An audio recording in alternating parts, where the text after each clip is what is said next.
Atamba wano ku Serena Hotel enteekateeka gye tuliko ya lukuŋŋaana olwa ATAF olwaleero luyingidde olunaku olwokusatu naye nga abakungu okuva mu bitongole ebikuŋŋaanya omusolo oba ebiwooza by'omusolo mu Africa bagenda maaso n'okubaganya ebirowoozo ku ngeri y'okwanguyamu enteekateeka eno ey'okusolooza omusolo ate n'okwanguyiza abawi b'omusolo okusasula omusolo gwabwe mu ngeri ey'enjawulo. Mukadde kano olukuŋŋaana lukyagenda mu maaso naye ng'olunaku olwaleero lwe lunaku olukomekkereza okubaganya ebirowoozo kuno. Tujja kwongera okumanya biki ebinaaba bivuddemu na biki ebinaaba bituukiddwako mu mbeera eyo. Naye mukadde kano gwe muna nga atulaba negatiddwako omukungu wa URA agenda kutubuulira ku nteekateeka eno nga bw'eri.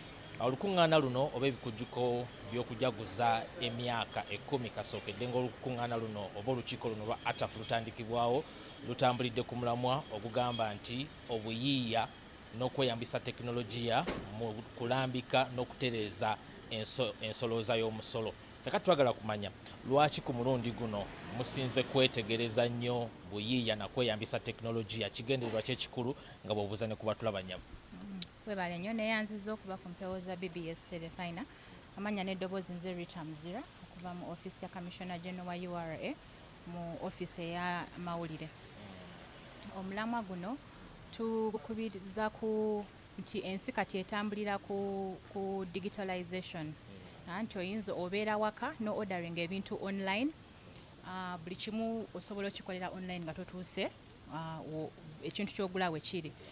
Kati ngaffe abawi abasolooza omusolo twagala naffe okwanguyizaamu mu bantu baffe engeri gye basasulamu omusolo nti obeera waka no ordering ebintu byo ne bijja n'osasula omusolo online nga toyingidde mu ofisi za URA, naye n'okufuna ezo companies ezikola business naye nga tezeewandiisizza okulaba nti nazo zisolooza omusolo nga zeewandiisizza bulungi, n'okufuna nago amakampuni amanene nga multinational companies okusasula omusolo kubanga mostly gakola business zaabwe wano mu Africa naye ate ne gatasasula musolo. Kimu kye bakoze ne bakitwala mu nsi zaabwe. Olina kyogambye ekyokunoonya amakampuni aganaabeera oba abantu abakola business naye nga tebeewandiisizza, ekyo mugenda kukikola mutya okubatuukako okulaba nti tebanyigiriza bano ate abali mu katale nga bo basasula omusolo? Ku byebimu bye babadde abakungu bano aba ATAF bye babadde boogerako nti tulina data mungi ku mutimbagano ogenda mu maaso. Kati nga ensi zaffe za Africa tulina okukozesa tekinologiya okulaba abo okusunsulamu zi bizinensi zino nti ziri mu kola bizinensi, ziri mu kufuna ssente naye ate teziri ku lukalala lwaffe olwabo abasasula omusolo. Era byebimu ku bye badde badisikasinga mu lukuŋŋaana luno olumaze ennaku 3 nga baagala okulaba engeri ki gye basunsulamu bano abatasasula musolo naye ng'ate abakola ssente okubajjamu batuukirire beewandiise nabo basobole okuba nga basasula omusolo obutanyigirizibwa tubeere ne fair play mu katale kaffe.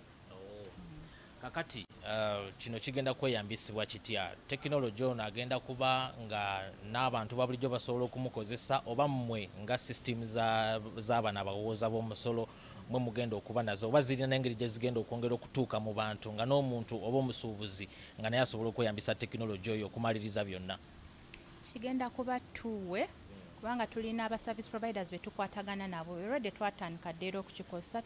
Tukwataganye n'aba telecoms, tukwataganye n'ezi banking systems era nga n'amawanga agali mu ATAF tu exchanging information nti bw'oba olina taxpayer nga ali muno mu Uganda naye ng'oba akolera oba Tanzania oba Kenya, ab'e Tanzania ne bakubwebuuzaako nti business agikola tu exchanging information okulaba nti agerekera omusolo omutuufu era n'agusasula awo wenyini wakoledde business. Nja kukugerezaako nti kati omuntu asobola okusasula omusolo ng'akozesa mobile money. Tukwataganye ne telecoms so era wano tubadde batema empenda engeri gye bakwataganyamu n'ebitongole ebirala ebya gavumenti n'ebitali bya gavumenti okusobola okulaba nti tukuŋŋaanya omusolo ngaffe ba Africans okuba nga twebeezaawo nga tetulilayingira ku nsi ezakoledda. Kakati waliwo n'ekirala eky'amawanga ga Africa agamu agatalina myalo goyinza okuyita landlocked mu Lungereza. ATAF olukuŋŋaana luno lugenda kuyamba lutya amawanga go kulaba nga nago gasuubula mu ngeri etanyigiriza bannansi bago olw'okuba nti tebalina myalo ate amawanga gali agalina omukisa okuba nti galina emyalo nga teganyigiriza basuubuzi b'amawanga ago? Webale nnyo.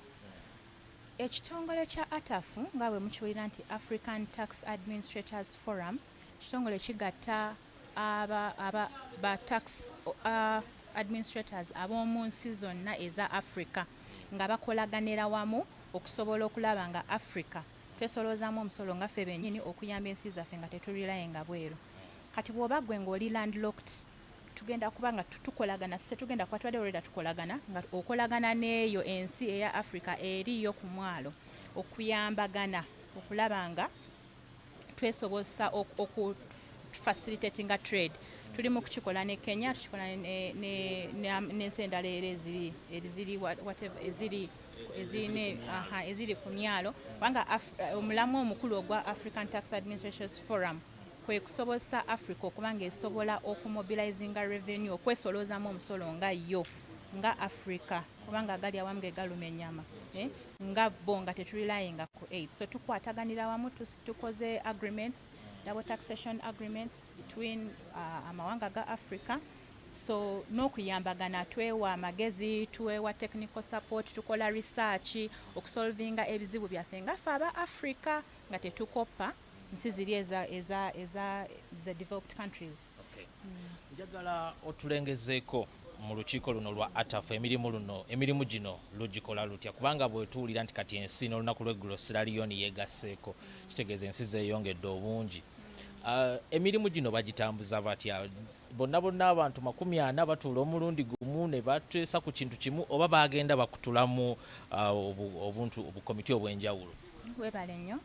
Ekitongole kya ATAF oba African Tax Administration Forum erina administrative side gye bayita council nga yeeyo y'abakulu.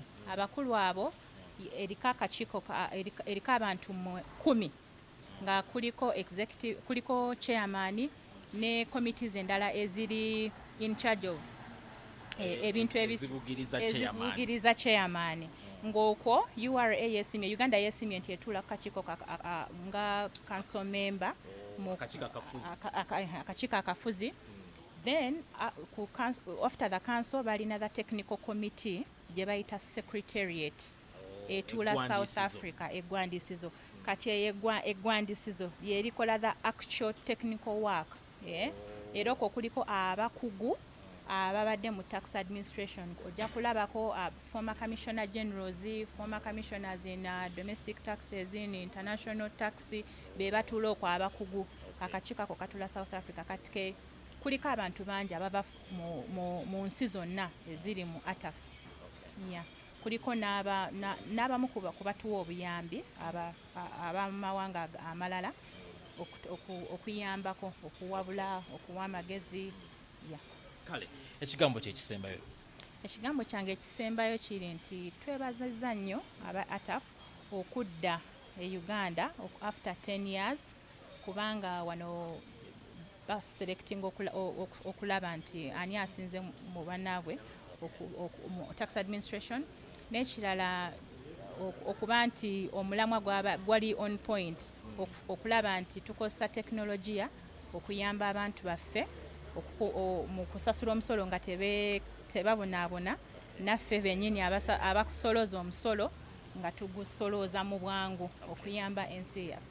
Kale, toyanza nnyo, toyanzege bw'atyo Rita bw'atutegeezezza ensonga zonna nga bwe zitambula. Muganda wange gwatulabako BBS telefone yaffe mawulire gaffe gy'otobadde, njagala kuzzaayo ewa Farida akwongereyo, naye ebirala byonna tujja kwongera okubitegeera mawulire gaffe gambuuze n'ageesigika.